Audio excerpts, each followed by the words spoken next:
मौसर तरीके से संविधान की दफा 25, 26 का हवाला देकर उसकी मुखालिफत में कौन खड़ा हुआ वो पार्लियामेंट के रिकॉर्ड में मौजूद है। दूसरे पार्टी के लोग भी खड़े हुए, समाजवादी के नेता अखिलेश यादव भी खड़े हुए, बिल के बारे में बोलने के बजाय वो कोई और दास्तान सुना रहे थे, वो कोई और ही दास्तान सुना रहे थे। तो मेरे अजीज दोस्तों और बुजुर्गों, याद रखिए, अगर आप मौजूदा हालात में अपने वोट से अपने नुमाइंदों को कामयाब नहीं करेंगे तो जो बरसों से हमारा इस्तेसाल चल रहा है वो जारी और सारी रहेगा। अगर एमआईएम पार्टी जीतती है तो यहां पर भारत की जमहूरियत मजबूत होगी, गरीबों और मजलूमों को एक आवाज मिलेगी, क्योंकि आपने समाजवादी को कभी वोट दिया, कभी बसपा को वोट दिया, कभी आरएलडी को वोट दिया। आप सिर्फ वोट देते हैं मगर आपकी आवाज कोई नहीं उठाता, कोई आपके लिए लड़ने के लिए तैयार नहीं होता। मैं आपको बता रहा हूं, आप याद रखिए, फैसला तो आपका है, जमहूरियत है, आप जिसको चाहे वोट दे दें। मगर अगर आप इस बार भी इस डर में आ जाएंगे कि नहीं नहीं ये अरशद राना जीतेगा या नहीं जीतेगा, मेरे भाई, जब जंग करना है जमहूरियत में तो जंग खूब तरीके से करनी चाहिए। हमारा मामला यह है कि जंग करने से पहले हम नतीजे पर पहुंच जाते हैं, जंग करने से पहले हम नतीजे पर पहुंच जाते। अरे हम हार गए तो कैसा, अरे मेरे भाई, मिसाल दे रहा हूं समझाने के लिए, बुरा मत मानिए। 70 साल से वो फलस्तीनी गाजा और मगरबी किनारे में लड़े जा रहे हैं, लड़े जा रहे हैं।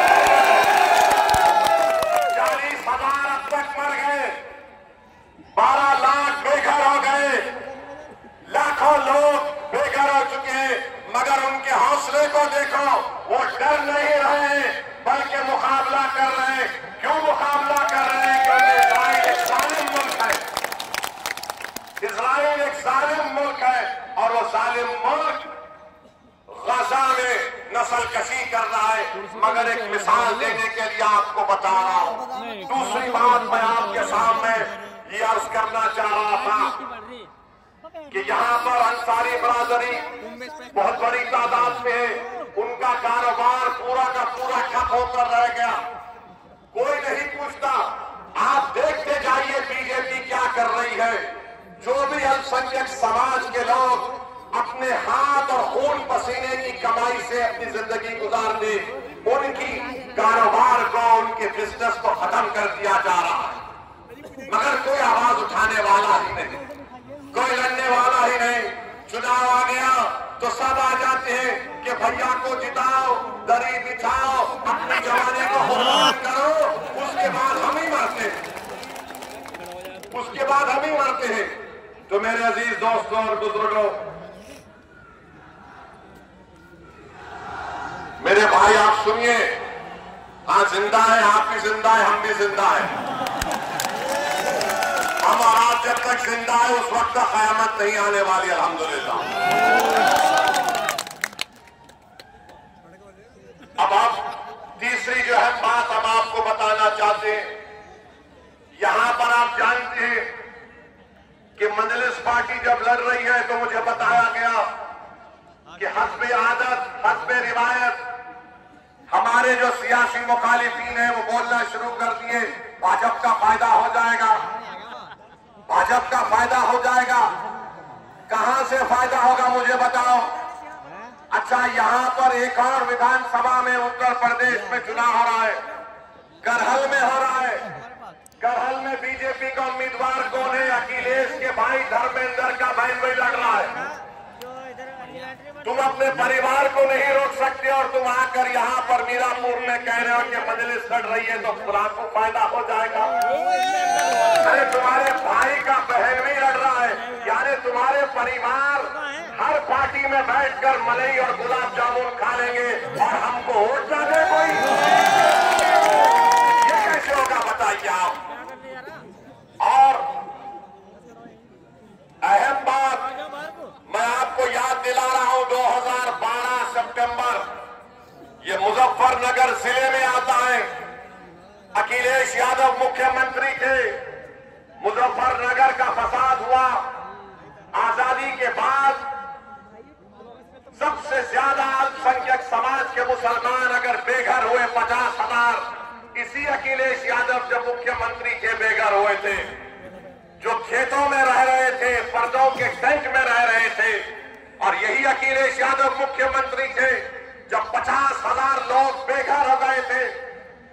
किसी के माओं की इज्जत लूट ली गई, किसी के बहनों को कत्ल कर दिया गया।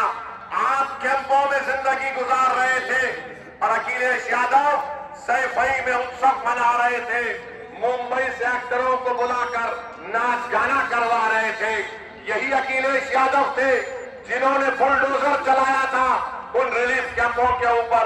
तो मेरी आपसे गुजारिश है कि याद रखिए, यही समाजवादी पार्टी की हुकूमत थी, यही मुजफ्फरनगर का इलाका था जहां पर यह हुआ था। और जब मुजफ्फरनगर का कांड हुआ, कौन उन कैंपों में जाकर फिर कर गरीबों की मदद करने के लिए आया था? मैं 3 दिन इस कैंपों में रहा, जाकर देखता रहा। उस जमाने में मैं आया और हमारे कौर शाहनवाज साहब थे, मरहूम जफरयाब जिलानी साहब के साथी थे। मेरे अजीज दोस्तों और बुजुर्गों, ये बात आप अपने जहन नशीन कर लीजिए। 20 तारीख के दिन अपने के कोर्ट का इस्तेमाल करिए और फिर इस विधायक यहां पर ककरौली गांव में हम पुलिस से भी गुजारिश करेंगे, आप देखते ही हमको चालान मार देते हैं। हमको मालूम आप बहुत हमसे मोहब्बत करते हैं,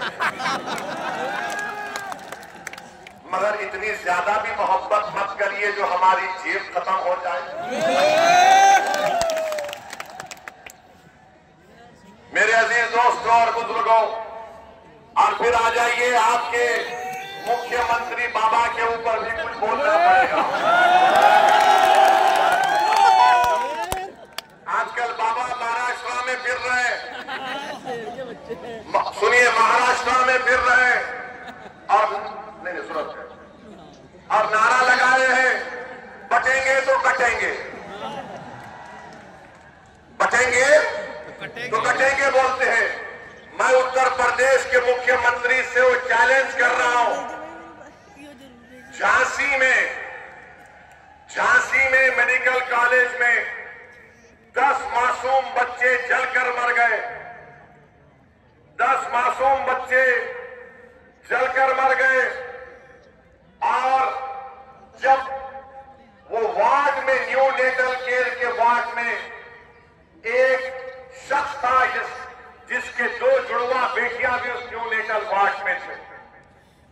जब वार्ड में आग लगी तो शख्स कूदकर 10 से ज्यादा मासूम छोटे बच्चों की जान बचाया। बाद में मालूम हुआ कि उसकी 2 बेटियां, जुड़वा बेटियां जलकर मर गई। और उस शख्स का नाम आपको मालूम क्या था? जिसने 10 से ज्यादा मासूम बच्चों की जान बचाई, जो 6-8 महीने के बच्चे बच्चियां थे। उस शख्स का नाम याकूब मंसूरी था। याकूब मंसूरी कूद गया आग में। ये नहीं देखा मुख्यमंत्री बाबा योगी आदित्यनाथ, नरेंद्र मोदी, देखो याकूब मंसूरी आग में कूदकर ये नहीं देखा कि किस समुदाय, किस मजहब के मानने वालों के बच्चे हैं। वो ये देखा कि बच्चे जल रहे हैं और कूद गया। ये अल्लाह को कुछ और ही मंजूर था, वो अपनी 2 मासूम जुड़वा बच्चियों को नहीं बचा सका। मैं योगी आदित्यनाथ को चैलेंज कर रहा हूं, क्या तुम याकूब मंसूरी को बुलाकर उसके सामने बोल सकोगे, पटोगे तो कटोगे? क्या तुम बोल सकोगे कि पटोगे कटोगे? याकूब मंसूरी को बोलो। क्या देश के प्रधानमंत्री याकूब मंसूरी को बुलाकर बोलेंगे एक है तो सेफ है? किसके लिए नारे लगाए जा रहे हैं? किसके खिलाफ जहर फैलाया जा रहा है बीजेपी की तरफ से? ये सब के सब भाजपा के लोग एक समुदाय के खिलाफ नफरत पैदा करने का काम कर रहे हैं। याद रखो, मोदी योगी आदित्यनाथ, देश रहेगा, आप और हम खत्म हो जाएंगे, देश बाकी रहेगा। और इस देश की ताकत यहाँ की भाईचारगी मोहब्बत है। अगर आप नफरत खोलेंगे एक समुदाय के खिलाफ, आपको सियासी फायदा तो हो सकता है वक्तिया तौर पर, मगर क्या इससे देश मजबूत होगा? बटेंगे और कटेंगे का मतलब क्या है बताओ हमको। अरे बांग्लादेश में जो हुआ, तुम शेख हसीना को क्यों रखे भारत में बुलाकर? उसको भी भगा देंगे। बांग्लादेश से भाग कर शेख हसीना आ गई, मोदी जी बोले आ जाओ मेरी बहन यहां पर रह जाओ, और हमको योगी बोल रहे बटेंगे तो कटेंगे। मेरे अजीज दोस्तों और बुजुर्गों, ये बीजेपी के मंसूबे हैं, इस तरह की वाहियात बातें करते हैं। भारत के प्रधानमंत्री क्या कहती है? एक है तो सेफ है। 10 साल से सेफ नहीं थे क्या मोदी जी? 10 साल से देश सेफ नहीं था क्या? अरे मैं इसका जवाब ये दिया हूं, अनेक है तो अखंड है भारत में। एक है तो सेफ को नहीं मानते, अनेक है तो अखंड है। इस देश में अंसारी भी है, कुरैशी भी है, जोजा भी है, सैदी भी है, दलित भी है, बैकवर्ड क्लास भी है, अपर कास्ट भी है, ठाकुर भी है, ब्राह्मण भी है, मराठा है। इस देश की ताकत तो यही है मोदी जी, मगर आरएसएस की कोशिश ये की है। इसीलिए मोदी जो कह रहे ना कि एक है तो सेफ है, हम कह रहे अनेक है तो अखंड है। मेरे अजीज दोस्तों और बुजुर्गों, अच्छा ये भी है नहीं, इसमें लिखकर मुझे दिया गया है कि 2012 के चुनाव के मैनिफेस्टो में अखिलेश यादव ने 18% रिजर्वेशन का वादा किया था। अखिलेश यादव के पास रिजर्वेशन है किसका है? खाली अपने खानदान और परिवार का। मैं बन जाऊं, मेरी वाइफ बन जाए, मेरा भाई बन जाए, चाचा का बेटा बन जाए, वही रिजर्वेशन है। आरक्षण खाली उनके परिवार के लिए, आपके लिए नहीं है। आपको गलतफहमी है, ये समाजवादी कभी भी आपका कोई काम करने वाली नहीं है, मगर आप ये समझते हैं कि क्या करें, मजबूरी है। अरे अब तो मजबूरी नहीं है ना, ये तो पार्लियामेंट का चुनाव नहीं है। आप यहां पर मुत्तहदा अपने वोट का इस्तेमाल करिए, अरशद राणा को कामयाब करिए, तो भैया का दिमाग भी ठिकाने लग जाएगा। पूरी तरीके से दिमाग ठिकाने लग जाएगा। इनको मालूम होना चाहिए, याद रखिए मैं कब तक जिंदा रहूंगा, आप कब तक जिंदा रहेंगे नहीं मालूम, मगर अगर आप अपने वोट से अपनी लीडरशिप को पैदा करेंगे तो आपके वोट की कीमत बढ़ेगी, आपके वोट की अहमियत बढ़ेगी, आपकी जिंदगी की अहमियत बढ़ेगी। आपके बेरोजगार नौजवान बच्चों का मुस्तकबिल के बारे में सोचने पर मजबूर हो जाएंगे। इबादत गाहों की हिफाजत होगी, मगर खास सिर्फ आप वोट डालते रहेंगे तो इनको मालूम कि सिर्फ डराओ इन लोगों को, ये डर कर वोट दे देंगे। असदुद्दीन ओवैसी आज ककरौली मीरापुर विधानसभा में आकर कह रहा है कि अरशद राणा को डर की बुनियाद पर नहीं, उम्मीद की बुनियाद पर बटन दबाइए। डरने की जरूरत नहीं है मेरे भाई, मौत एक मर्तबा आती है, 2 मर्तबा नहीं आएगी मौत। हर कोई जो दुनिया में आएगा जाएगा, चाहे वो प्रधानमंत्री हो या मुख्यमंत्री हो या ओवैसी हो, सबको जाना है इस दुनिया से। मगर जब जाएंगे तो हम अपनी विरासत में क्या छोड़कर जाएंगे? क्या हम अपनी विरासत में जायदाद को छोड़कर जाएंगे, खेत को छोड़कर जाएंगे, बैंक बैलेंस छोड़कर जाएंगे? हम अपनी विरासत में अपने नेक अमाल छोड़ेंगे, नेक औलाद छोड़ेंगे और सियासी शऊर छोड़ेंगे, मिल्लत का इत्तेहाद छोड़ेंगे, अपने नुमाइंदों को लीडरशिप बनाकर छोड़ के जाएंगे। ये विरासत आपको याद रखना है। तो मेरे अजीज दोस्तों और बुजुर्गों, आपको डरने और घबराने की जरूरत नहीं है। 20 तारीख के दिन आप लोग अपने घर से निकलकर अपना एक वोट का इस्तेमाल करिए। महंगाई आसमान को छू रही है, मामूली चीजें खरीद कर नहीं खा सकता, मगर योगी बोलते हैं बटेंगे तो कटेंगे, प्रधानमंत्री बोलते हैं एक है, कोई कहता है धर्म युद्ध है, कोई कहता है वोट जिहाद है। अब ये वोट जिहाद कहां से आ गया मुझे नहीं मालूम, लव जिहाद कहां से आ गया नहीं मालूम। और हम मोदी को और योगी को बोल रहे हैं, अब तुम अपनी जबान से बुलडोजर का तो नाम लेके बताओ। बोलो बुलडोजर के बारे में योगी और मोदी नहीं बोलेंगे, क्योंकि सुप्रीम कोर्ट ने कह दिया कि जिस प्रदेश में, जिस भारत के हिस्से में बुलडोजर इस्तेमाल होता है वो अनकॉन्स्टिट्यूशनल है। वो वहां की स्थिति को दिखाता है कि क्या वहां के हालात हैं।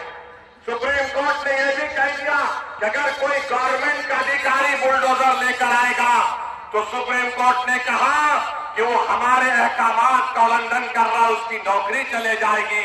तो बाबा तुम्हारा बुलडोजर चला गया, तुम बुलडोजर लेकर आएंगे, सुप्रीम कोर्ट तुमको सुप्रीम कोर्ट में कंटेम्प्ट की नोटिस देगा। 15 दिन का टाइम देना पड़ेगा। 15 दिन के टाइम से पहले बुलाकर बात करना पड़ेगा, रिकॉर्ड करना पड़ेगा, उसकी सुनवाई करना पड़ेगा। कितने गरीबों के घर को बुलडोजर से तोड़ दिया गया। सुप्रीम कोर्ट ने कहा कि क्या ये नजारा अच्छा है कि लोग अपने घर को जब बनाते हैं, अपनी जिंदगी की खून पसीने की कमाई से बनाते हैं, लोग बेघर हो जाते हैं, आसमान के नीचे खड़े रह जाते हैं। अरे कितना जुल्म इन लोगों ने किया। मुझे यकीन है कि अल्लाह उन बेजुबानों का आवाज, जो तकलीफ उन बेजुबानों ने उठाई, अल्लाह इंसाफ करेगा। जो बुलडोजर से हुकूमत कर रहे हैं, इंशाअल्लाह ताला तुम्हें शिकस्त भी होगी तो बुलडोजर की तरह तुमको शिकस्त होगी। आज इख्तिदार तुम्हारे पास है, अरे सत्ता किसी के पास रहने वाली नहीं है। बीजेपी वालों, इंदिरा गांधी भी यही समझती थी कि मैं हूं, मगर इंदिरा गांधी चले गई, दूसरे आते हैं। आज योगी और मोदी यही समझते हैं कि हम हैं तो भारत है। नहीं, भारत इनसे बड़ा है, देश उनसे बड़ा है, संविधान उनसे बड़ा है और इस देश की जनता इन तमाम नेताओं से बड़ी है। मेरे अजीज दोस्तों और बुजुर्गों, मैं आपसे फिर से अपील करता हूं कि आप मजलिस इत्तेहादुल मुस्लिमीन का साथ कीजिए। आप जानते हैं कि बुढ़ाना में नबी करीम सल्लल्लाहु अलैहि वसल्लम के शान में किसी ने अनाप शनाप पकड़ने की कोशिश की तो क्या कोई लाल टोपी पहनने वाला गया था? कोई लाल टोपी पहनने वाला गया था? यही हरा कपड़ा डालकर जाने वाले मजलिस इत्तेहादुल मुस्लिमीन के लोग, हमारे 19 लोग जेल को गए, मगर हम जब जेल को जाते हैं तो हम बोलते हैं कि ससुराल में गए। और ये तो हजरत यूसुफ अलैहिस्सलाम की सुन्नत भी है। बड़े बड़े लोग जेल को गए और जब जेल से निकले तो बड़े नेता बने, मगर भैया जेल को नहीं जाते। आजम खान जेल को चले गए, अब्दुल्ला जेल को चले गए, मगर भैया नहीं जाएंगे।